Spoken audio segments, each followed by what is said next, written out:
Just turned it on. Okay, I just met Yvonne. This is Stan Becker, Songs, Venice resident for 44 years. I'm working on my new song, King of Fools, and up comes Yvonne and Chris from USC, and they're journalism students and reporters, which is interesting to me, because ironically I have a background in that. So we'll just let them take it away here, and then I'll get back to work. Thank you, Stan. Thank you very much. Nice to meet you. You young too. ladies. Well, thank you for taking a moment out of your day to speak with us. Can very you nice to spell do your that. name for me? Sure, Stan, short for Stanley Becker, B-E-C-K-E-R. I'm Stan Becker. Also Stan Becker Songs YouTube. Also Venice Community Housing YouTube channel, which actually talks about the homeless situation and what Sheriff Alex, who came here to Venice during the methane campaign, called the homeless industrial complex. Can I ask you, how long have you lived here on the boardwalk? For 5 years, I was a resident of that Section 8 housing. I've been here since 19. I've worked as a director of publicity for my own. It was a small indie motion picture. I had a studio, motion picture studio here. And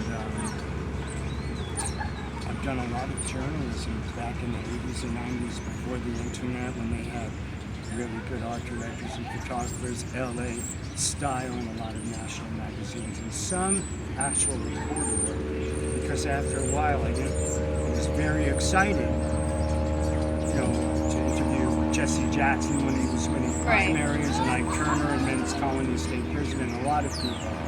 But I wanted to get the discipline of reporting, and actually see if I can get the respect of district attorneys and chiefs of police. I work for a large regional newspaper.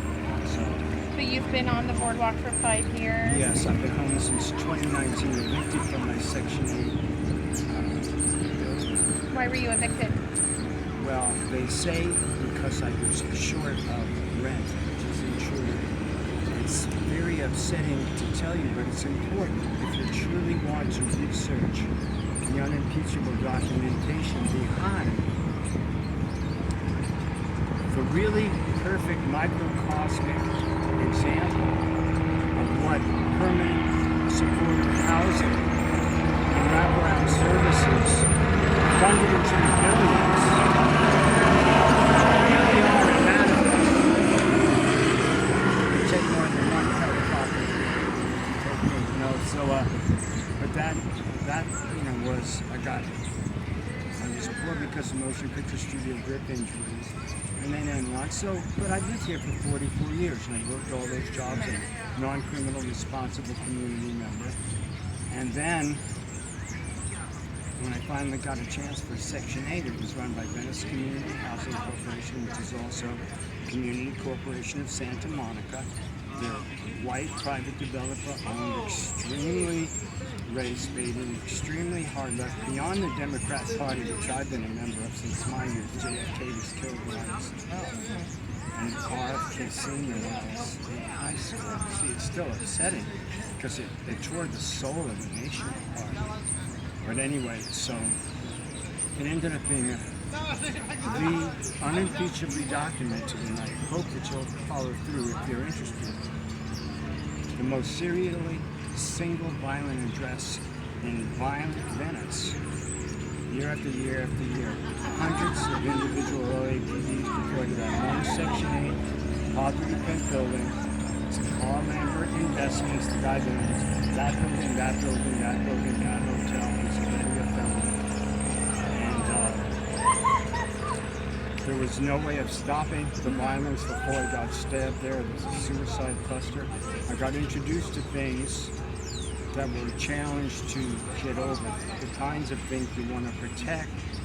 What kind of things? What kind of things? Violence, pools of blood, 5 working meth units, no access to the Section 3 tax-paid-for high-definition security cameras when someone gets violently attacked in the halls or outside, right in front of the St. Joseph Center case managers, which are reliably entry-level, sometimes expunged felons, Yeah. or just quid pro quo Loyola Marymount, which is where we got our councilwoman Traci Park, graduated her, and then to met Mike Bonham, maybe the most hated man in Los Angeles. He couldn't even hear a former council person without a screaming, angry crowd, and that's well documented on YouTube. Well, let me ask you this. So it's a mess. Yeah.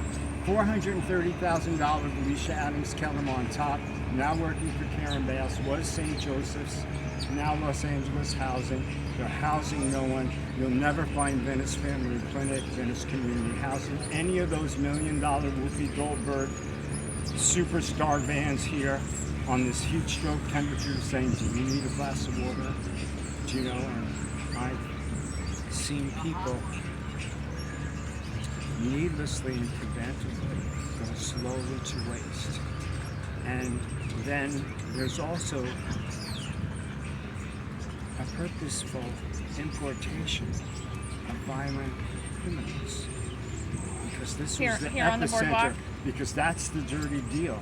That's why Carl Lambert Investments can own a councilman and own the mayor and really run things. What is the biggest issue that you, along with other homeless people here on the boardwalk and in Venice Beach, are facing right now? Because no one's getting housed. In the Venice Neighborhood Council, remember, I've been a reporter, I'm a non-criminal, I'm a responsible community member. I've raised children here. They'll give you 1 minute and they all turn around and look at the seconds ticking. It's not memorialized. They don't get a young college student who's studying, or SMC, or just anybody, and give them a job to hold the phone, or memorialize the Venice Neighborhood Council meetings and now all their subcommittee meetings. You don't get to be the second most visited place in this nuisance, Kamala Harris' state of California, behind Disneyland, where 200,000 people walk here every couple of days. And hundreds of millions of billions of dollars goes to Alicia Adams Kellum, Karen Bass, the homeless industrial complex, and I watch people die here, and I've documented it responsibly. And I know I'm not coming off very professionally, but I'm not a reporter now. I'm a singer-songwriter, and I've got 700,000 reviews because the characters are talking about this. And the songs don't have nudity or threat or violence, yet they're recorded and removed. But God bless YouTube, they reinstated it along with the comments for your age who are encouraging it. It's not really about politics. They make it about politics so they can separate and deceive us and demoralize us and get us fighting with each other about nonsense. And the people who own the show just laugh and smirk.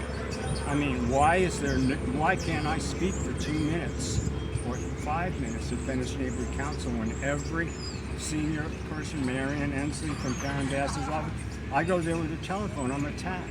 I'm physically attacked and battered by the Multicultural Diversity Venice Neighborhood Council, which is 19 white people, mostly real estate developers, or like Soledad or Sue or Gloria Romero State daughter, using the cracked criminal iconography, the pseudo-credibility of the Venice Neighborhood Council to be mental health experts like Emmy-winning Allie Mills Bean, who I know personally.